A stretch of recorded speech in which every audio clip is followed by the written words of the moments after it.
Olá a todas e todos, nós estamos aqui em mais uma atividade do nosso Festival de Arte e Literatura do Colégio Estadual Nossa Senhora da Providência, é, fazendo uma série de vídeos e entrevistas com alguns dos nossos professores com temáticas relacionadas ao nosso evento, né?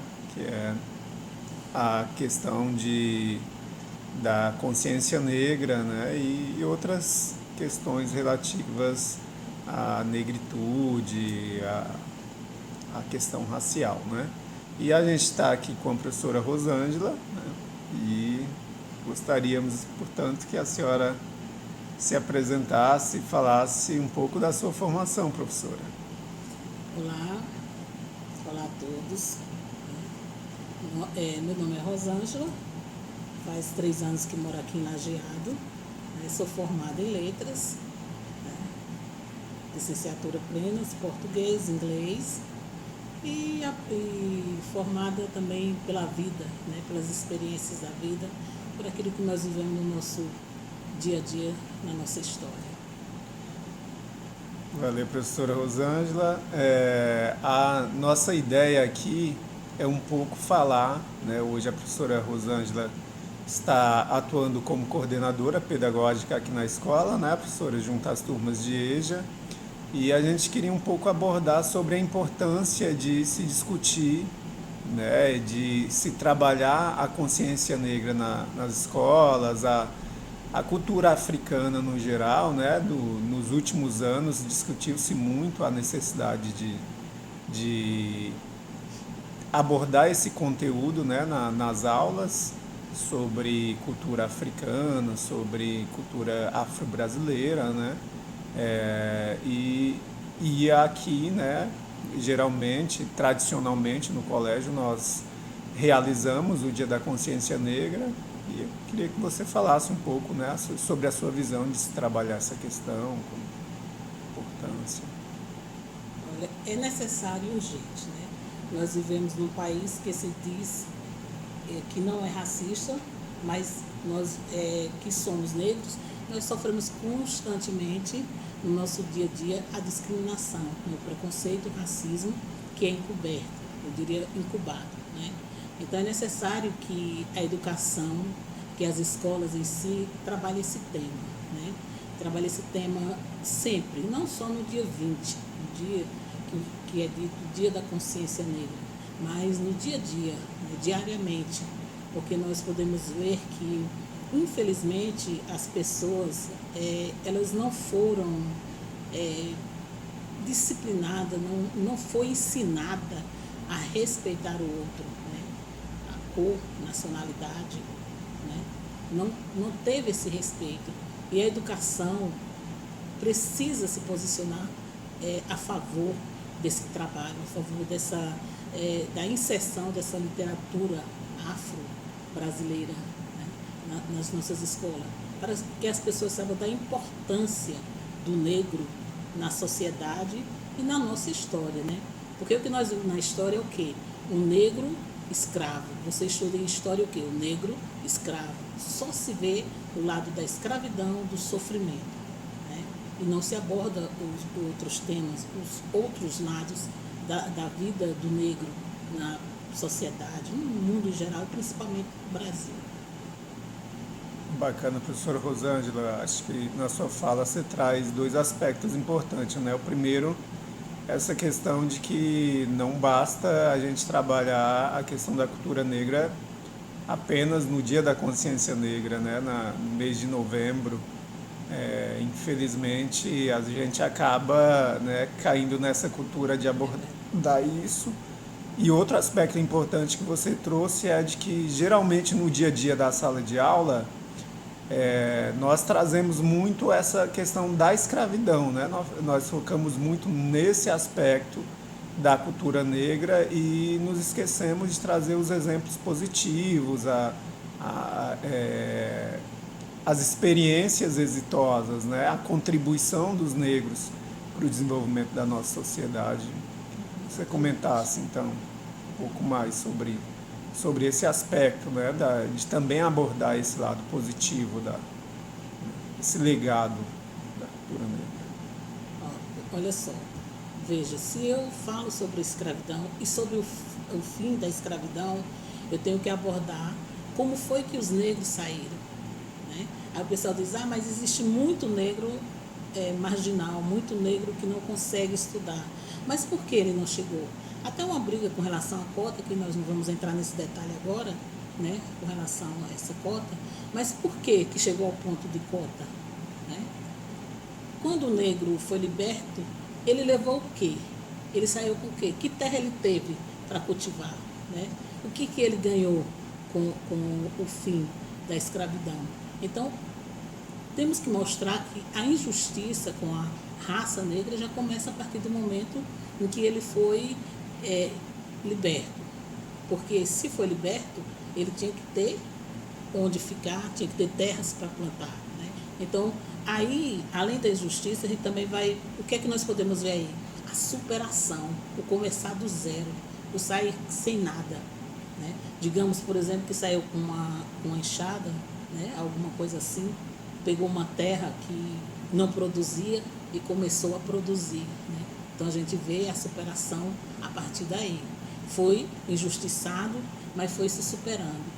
E sempre, se você ver na história, a superação da nossa raça.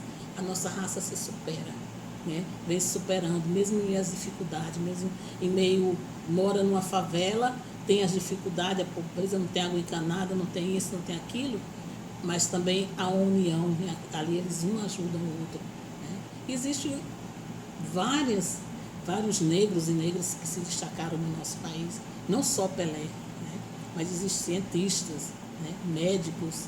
Agora, é pequena essa parcela da população negra que se destaca, por quê? Porque no passado, né? No passado, nós não tivemos esse apoio, o qual eu citei.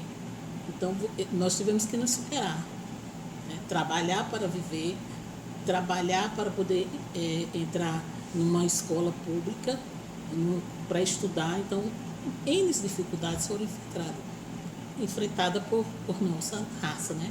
Por isso, essa dificuldade de ver, além dessa dificuldade, temos também a questão do racismo. Ninguém quer um negro, né?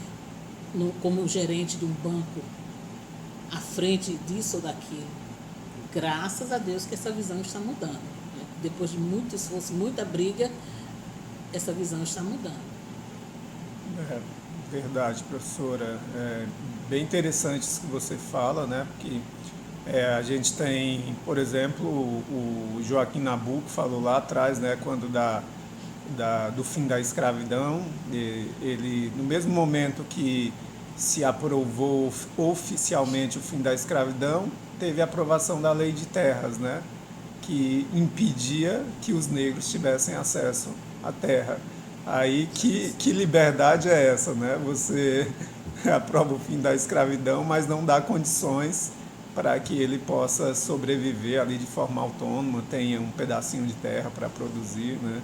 E você também trouxe muito o aspecto da união, né? Que é graças à união, né?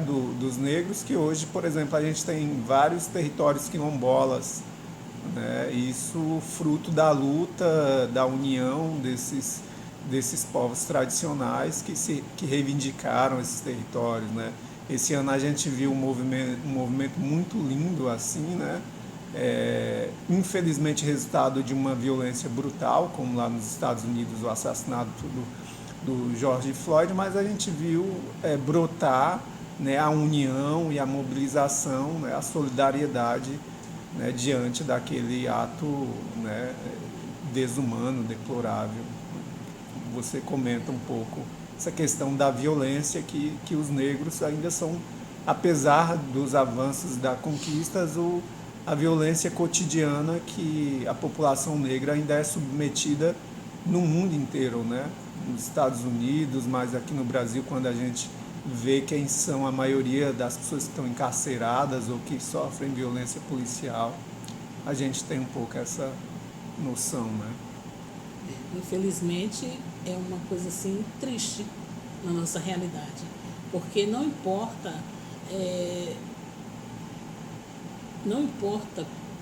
mais ou menos o que eu quero dizer assim, A pessoa não olha para o indivíduo, ele olha para a cor da pele, né?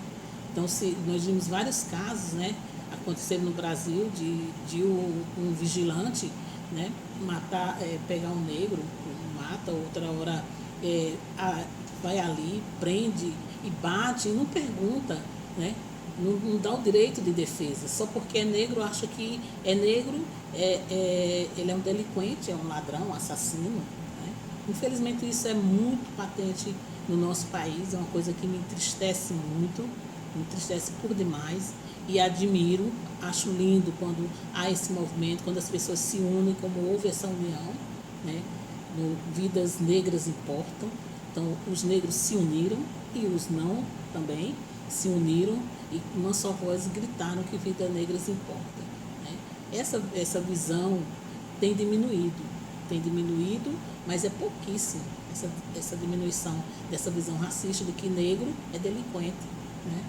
Você entra numa loja para comprar alguma coisa, o pessoal já fica olhando para você, porque as pessoas não vê a pessoa, elas só veem o que você tem. Se você entra bem arrumado, né?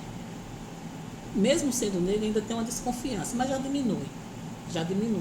Mas você entrou na loja, as pessoas vêm atrás de você. Muitas vezes não vêm atrás de você para dizer, para acompanhar você, para vender não, para olhar se você não vai levar alguma coisa. E a gente tem visto muito isso, infelizmente, no nosso meio. Mas tem diminuído, mas precisa se conscientizar de que não é pelo fato de uma cor de pele que você tem que ter um estigma. Não sei bem se seria essa palavra, né? Sim, acho que de fato. Então, professora, para a gente caminhando aqui para o fim, né? O papo é bom, mas a gente tem um tempo limitado, assim. Eu gostaria que, primeiro, a experiência da senhora, né? Sendo uma mulher e negra, né? Que é dois pontos, infelizmente, do nosso país que é difícil, né? Que a gente vê que sofre, apesar dos avanços, ainda sofre bastante ser negro e ser mulher, né? Duas situações aí, né? Que não é fácil no nosso país. Da experiência pessoal da senhora, se a senhora já sofreu algum preconceito, se a senhora já sentiu alguma vez assim alguma questão, né, em relação a essa nossa cultura racista, infelizmente, não assumida publicamente, mas que nós sabemos que existe. Né? Existe claramente, né? Claramente debaixo das luzes escuras. Sim, constantemente, né? No meu dia a dia, o fato de ser negra, mulher, principalmente negra, né? Então, você sente essa questão do racismo. Desde o momento em que você começa um trabalho, né? Ou você tem uma vivência na sociedade, você já vai sentindo isso. Agora, eu trago sempre comigo uma palavra que meu pai sempre nos preparou.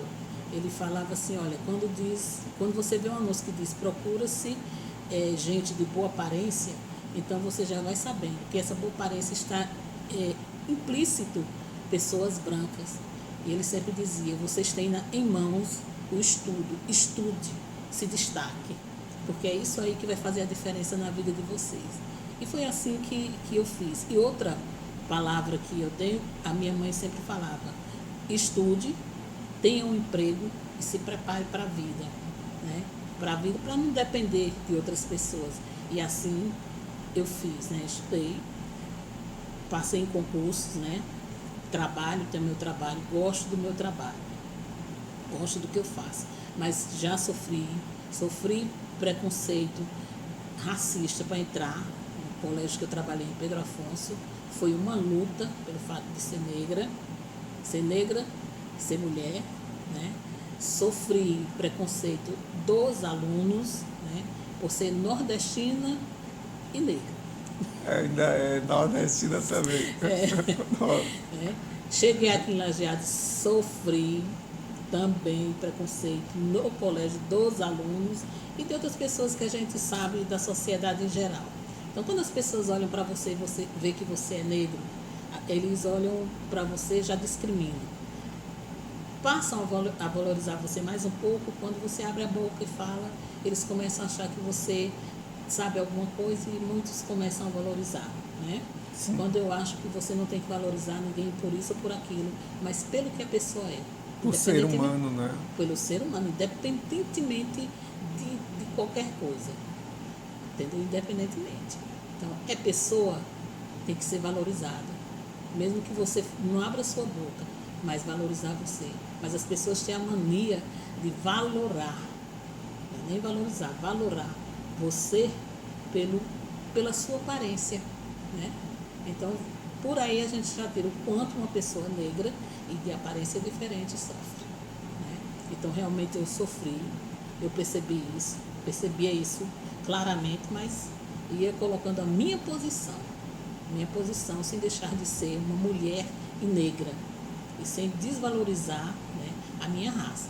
É colocando, é assim, é desse jeito que eu sou, é dessa maneira que eu sou e é para isso que eu vim. E o meu objetivo é esse o objetivo que eu quero atingir.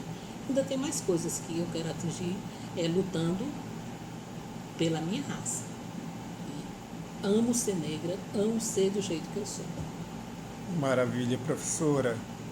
Nossa, com essas palavras a gente encerra aqui, né, esse vídeo entrevista. Queria agradecer muito, muito mesmo a sua disponibilidade de ter vindo aqui gravar esse vídeo, né, e com certeza a sua fala vai servir de inspiração aí para os nossos alunos. Muito obrigado. Eu que agradeço.